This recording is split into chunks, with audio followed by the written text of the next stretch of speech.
और अब देखिए लोकसभा की कार्यवाही का तीसरा दिन है आज। लोकसभा स्पीकर के लिए आज मतदान होगा। एनडीए की तरफ से जो उम्मीदवार है वो ओम बिरला है और विपक्ष की तरफ से के सुरेश को उम्मीदवार बनाया गया है। तो कार्यवाही का आज तीसरा दिन है और आज मतदान। लोकसभा की कार्यवाही का तीसरा दिन है आज। तो देखिए सदन में लोकसभा स्पीकर के लिए वोटिंग होगी और वोटिंग में साफ होगा कि लोकसभा स्पीकर ओम बिरला होंगे या फिर के सुरेश।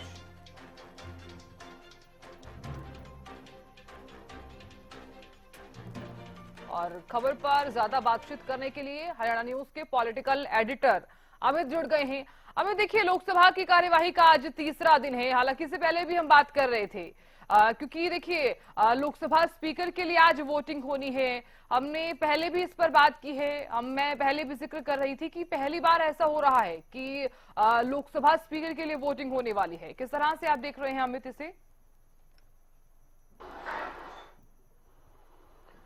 देखिए साधना, सबसे महत्वपूर्ण है कि जिस प्रकार से विपक्ष अपना दबाव बनाने की कोशिश कर रहा है उसी का नतीजा है कि लोकसभा स्पीकर का भी चुनाव होने जा रहा है। और 1952 के बाद यह पहला मौका है जब देश में इस प्रकार से स्पीकर का चुनाव जो है वो किया जाएगा। मतदान के जरिए स्पीकर चुने जाएंगे।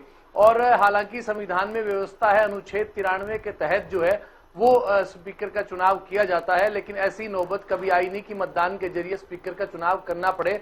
लेकिन अब जो है देखिए सत्ता पक्ष चाहता था अपनी रणनीति बनाते हुए वो डिप्टी स्पीकर का पद नहीं देना चाहता था और इसी की जद्दोजहद में ही ये चुनाव की नौबत आई है। और अब जब लोकसभा की कार्यवाही तीसरे दिन की चलेगी उस समय पहले देखिए उन तमाम जो सांसद जो बाकी रह गए हैं जिन्होंने शपथ अब तक नहीं ली है, तो प्रोटेम स्पीकर डॉक्टर मेहताब उन्हें उनका नाम अनाउंस करेंगे और उन्हें पुकारेंगे कि वे आकर शपथ ग्रहण करें। और ऐसे अभी भी करीब 7 ऐसे सांसद हैं जिन्होंने शपथ ग्रहण नहीं की है। तो देखने वाली बात है वो कौन कौन शपथ ग्रहण करने आते हैं।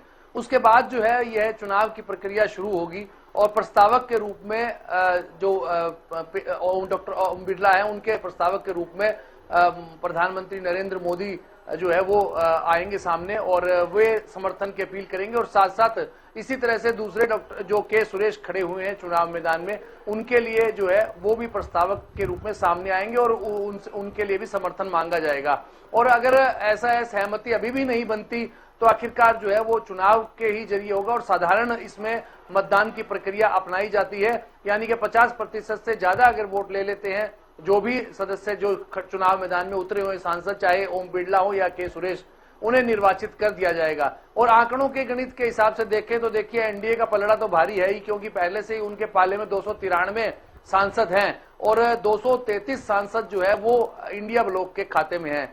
तो ऐसे में देखने वाली बात है कि जो तटस्थ सांसद है 17 सांसद, उनमें उनकी क्या भूमिका रहती है। उनमें दल भी हैं, बीजेडी भी है, बीजेडी के सांसद है, वे तटस्थ हैं, ना वे एनडीए के साथ हैं ना वे इंडिया ब्लॉक के साथ हैं। और साथ साथ ऐसे ही वाईएसआर सीपी जो है आंध्र प्रदेश के पूर्व मुख्यमंत्री जगन मोहन रेड्डी की पार्टी, उनके भी 4 सांसद हैं। वो उनकी क्या भूमिका रहती है। शिरोमणि अकाली दल का 1 सांसद है। इस तरह से कई ऐसे कुल मिलाकर 17 सांसद हैं जिनकी क्या भूमिका रहती है। और साथ साथ देखिए टीएमसी का भी जो पेच फंसा हुआ है, हालांकि वो इंडिया ब्लॉक का हिस्सा है, लेकिन उनका कहना है कि के सुरेश का नाम अनाउंस करते हुए उनसे सहमति नहीं ली।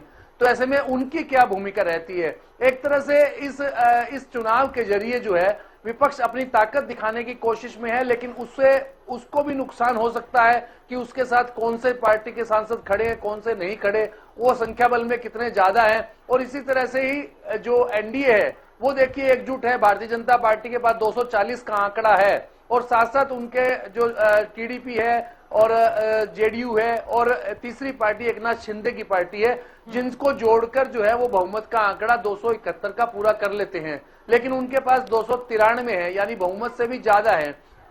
तो ऐसे में जीत सुनिश्चित है। और देखिए ओम बिरला की बात करें तो वे 16वीं लोकसभा में पहली बार कोटा से जीत कर आए थे। उसके बाद 17वीं लोकसभा में उन्हें अध्यक्ष चुना गया, यानी स्पीकर वे चुने गए थे। उस समय भारतीय जनता पार्टी पूर्ण बहुमत के साथ सरकार में थी और उन्होंने स्पीकर जो है ओम बिरला को चुना और 5 साल का उनका कार्यकाल रहा। और आप देखिए 18वीं लोकसभा में भी ओम बिरला का नाम ही आगे किया गया भारतीय जनता पार्टी की ओर से। अगर ऐसा होता है ओम बिरला स्पीकर चुनते हैं और वे 5 साल का कार्यकाल पूरा करते हैं तो वे डॉक्टर बलराम जाखड़ के बाद ऐसे पहले स्पीकर होंगे जो लगातार 10 साल तक का कार्यकाल उन्होंने अपना पूरा किया। हालांकि 2 बार जो स्पीकर बनने का जो मौका जीएमसी बालियोगी और पीए संगमा को भी मिला था, लेकिन उन्होंने अपना कार्यकाल वे पूरा नहीं कर पाए। तो ऐसे में ओम बिरला कई मामलों में जो है वो इस बार जो है नई परंपरा और नया मील का पत्थर स्थापित करने वाले हैं, पहलकदमी करने वाले हैं। चाहे चुनाव के जरिए स्पीकर चुनने की बात हो, ओम बिरला अगर निर्वाचित होते हैं तो भी उनको फायदा है। और दूसरी ओर के सुरेश के बहाने एक तरह से दलित कार्ड भी चलने का काम जो है वो इंडिया ब्लॉक ने किया है। देखिए के सुरेश वरिष्ठता के लिहाज से देश में 8वीं लोकसभा में 8वीं बार चुनकर आए हैं। पहले 1989 से जब उन्होंने राजनीति अपनी शुरू की थी तो अडूर केरल का क्षेत्र है, वहां से 4 बार वे सांसद चुने गए। उसके बाद उन्होंने अपना निर्वाचन क्षेत्र बदल दिया। मेलीविकारा जो क्षेत्र है केरल का, वहां से वे सांसद चुनकर आते हैं लगातार 4 बार से, और अभी भी जो 8वीं बार वे चुनकर आती हैं। पहले इंडिया ब्लॉक चाहता था कि प्रोटेम स्पीकर के रूप में के सुरेश को चुना जाए, और लेकिन देखिए एनडीए ने डॉक्टर भर्तृहरि मेहताब है जो उड़ीसा से चुनकर आए हैं, उनको जो है वो प्रोटेम स्पीकर चुना। तो ऐसे में पहले से ही विवाद शुरू हो गया। तो जो पहले से दिन से विवाद शुरू हुआ वो अब तक जारी है, और दूसरा दिन का भी काफी देखिए महत्वपूर्ण रहा। कल आरोप प्रत्यारोप का दौर चला और स्पीकर को लेकर बात होगी, क्योंकि तीसरे दिन की जो कार्यवाही है वो शुरू होगी और मतदान भी आज ही होना है। देखने वाली बात होगी कि आखिरकार लोकसभा स्पीकर कौन रहने वाला है। बहुत बहुत शुक्रिया बातचीत करने के लिए और बने रहने के लिए।